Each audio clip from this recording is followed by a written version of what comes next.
Tu n'es pas accro au porno. Cette phrase dérange parce qu'elle retire la culpabilité et pointe vers quelque chose de plus inquiétant. Ton cerveau est accro, pas toi, pas ta personnalité, pas ton identité, ton système nerveux. J'ai compris cela le jour où j'ai arrêté de me juger et commencé à observer ce qui se passait réellement dans ma tête après chaque exposition. Ce n'était jamais une question de désir. C'était une réaction automatique. Le mot « addiction » est mal utilisé. On l'associe à une faiblesse morale, à un manque de volonté, à un défaut de caractère. Mais en neurosciences, l'addiction est un phénomène d'apprentissage. Rien de plus, rien de moins. Un circuit qui a été entraîné trop souvent, trop intensément, dans un environnement sans friction. Le cerveau humain n'est pas conçu pour la morale. Il est conçu pour l'efficacité. Il répète ce qui fonctionne. Et le porno fonctionne parfaitement sur le plan neurologique. Stimulation visuelle extrême. Nouveauté constante. Accessibilité totale. Aucun coût immédiat. Aucune conséquence visible. Le cerveau adore ça. La dopamine joue un rôle central ici. Pas comme hormone du plaisir, mais comme signal d'importance. Quand quelque chose déclenche beaucoup de dopamine, le cerveau comprend une chose simple. Ceci mérite d'être répété. Chaque nouvelle image, chaque nouveauté sexuelle, chaque variation provoque un micro-pic dopaminergique. Pas un gros pic, une série de pics rapprochés. C'est exactement le schéma le plus addictif possible. Bien plus que la drogue. Parce qu'il n'y a pas de limite naturelle. Le cerveau n'a jamais évolué pour gérer une infinité de partenaires sexuels disponibles en quelques clics. Il traite cela comme une opportunité biologique majeure. Résultat, il priorise ce comportement au-dessus de beaucoup d'autres. Pas par perversité, par programmation. À force d'exposition, quelque chose change. Les récepteurs dopaminergiques deviennent moins sensibles. Le niveau de dopamine de base baisse. La motivation chute. Tu te réveilles fatigué sans raison apparente. Tu procrastines sans comprendre pourquoi.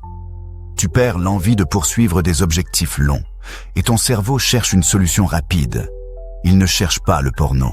Il cherche la dopamine. Le porno est juste le raccourci le plus efficace qu'il connaît. C'est pour cela que les rechutes surviennent souvent sans excitation sexuelle réelle, parfois même sans désir. Juste une tension, un vide, une agitation mentale.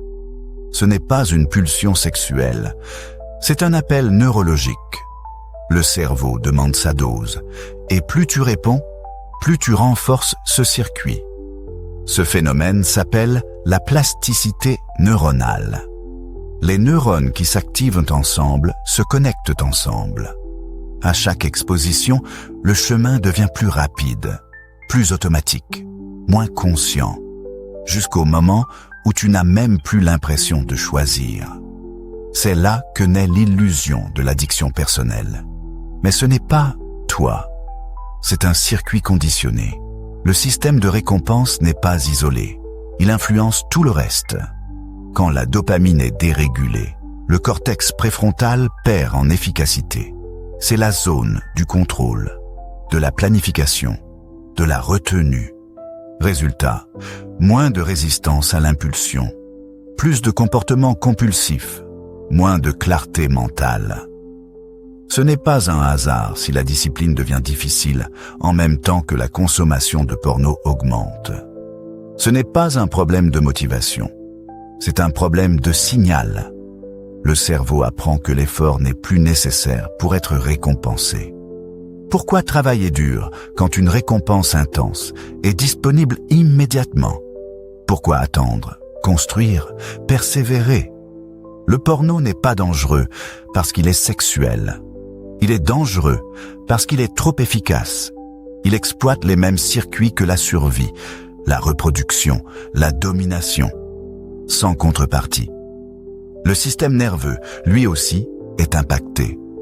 La consommation répétée de stimulation sexuelle forte maintient le corps dans un état d'activation, excitation, tension, anticipation.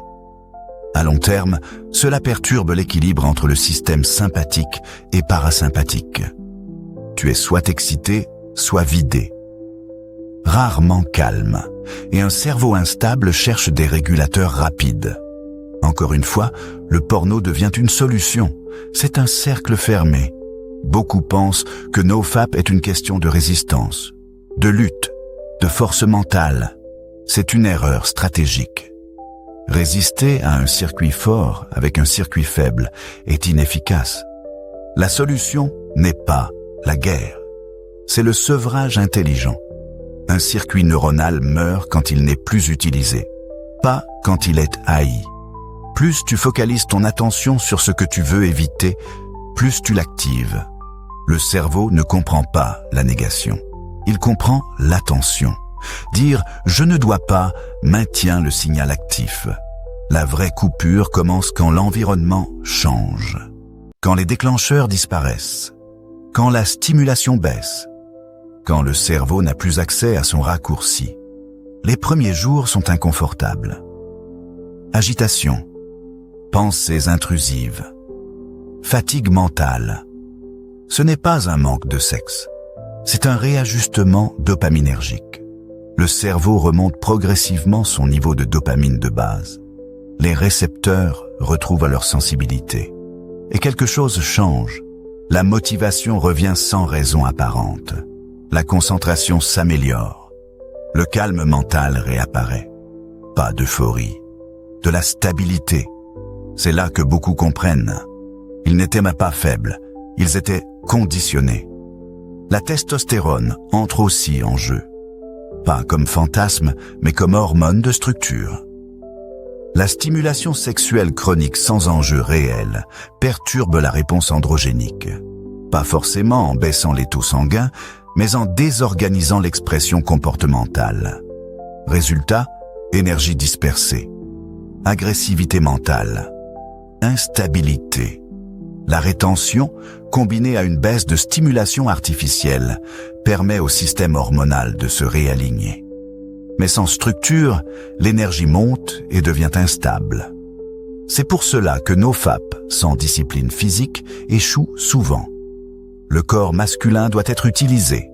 Charge lourde, effort intense, fatigue saine. L'effort physique consomme la dopamine de manière naturelle.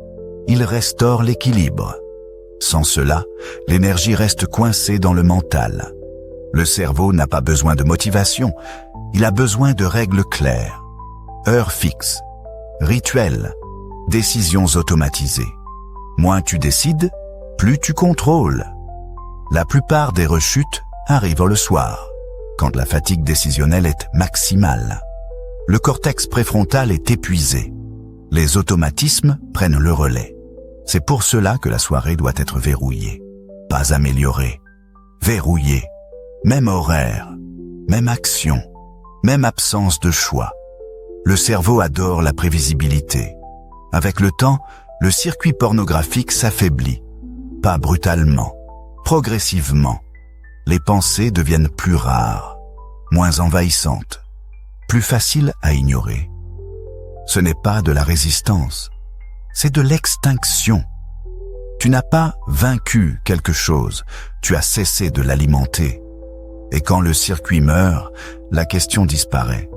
Tu ne te demandes plus si tu vas rechuter, comme tu ne te demandes pas si tu vas allumer une cigarette si tu n'as jamais fumé. La vraie liberté n'est pas le contrôle constant, c'est l'absence de tentation. L'homme moderne n'est pas trop sexuel, il est trop stimulé. Quand tu retires l'excès, le système se stabilise, tu redeviens fonctionnel, calme, présent, dirigé. Tu ne supprimes pas ton désir. Tu lui rends sa place naturelle, pas en maître, en outil. Tu n'es pas accro au porno. Ton cerveau a appris une mauvaise stratégie. Et ce qui a été appris peut être désappris, sans haine, sans morale, avec de la structure. Quand le cerveau retrouve son équilibre, la discipline cesse d'être un combat. Elle devient un état dans lequel tu n'as plus besoin de surveiller tes pensées, parce qu'elles ont perdu leur pouvoir d'intrusion.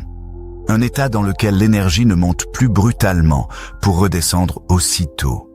Elle circule, elle est utilisable, prévisible. À ce stade, beaucoup d'hommes font une erreur subtile. Ils pensent être guéris. Ils relâchent la structure. Ils réintroduisent lentement les anciennes stimulations. Le cerveau ne juge pas. Il observe. S'il comprend que l'ancienne récompense est de nouveau disponible, il réactive les anciens chemins. Pas par malveillance, par économie. C'est pour cela que la stabilité doit être protégée. Pas défendue, protégée. La discipline n'est pas un effort permanent. C'est un cadre qui rend l'effort inutile. Quand ton environnement est propre, ton cerveau n'a rien à négocier. Pas de tentation visible, pas de décision tardive, pas de stimulation parasite. La plupart des hommes cherchent à être forts, alors qu'ils devraient chercher à être sobres. La sobriété neurologique est une force silencieuse. Elle ne se voit pas, mais elle se ressent dans chaque action. Tu te lèves sans résistance interne. Tu travailles sans friction mentale. Tu t'entraînes sans agitation. Le bruit disparaît. Et dans ce silence, quelque chose devient clair. La pulsion n'était jamais le problème. C'était le symptôme d'un cerveau saturé. Privé de repos réel, privé de lenteur, privé de limites. Quand tu réintroduis la lenteur, le cerveau se réadapte. Il redécouvre l'effort progressif, la satisfaction différée, la récompense méritée. Et une fois retrouvé, il ne donne plus envie de revenir en arrière, parce que le chaos n'a plus rien à offrir. Si tu veux devenir plus fort, abonne-toi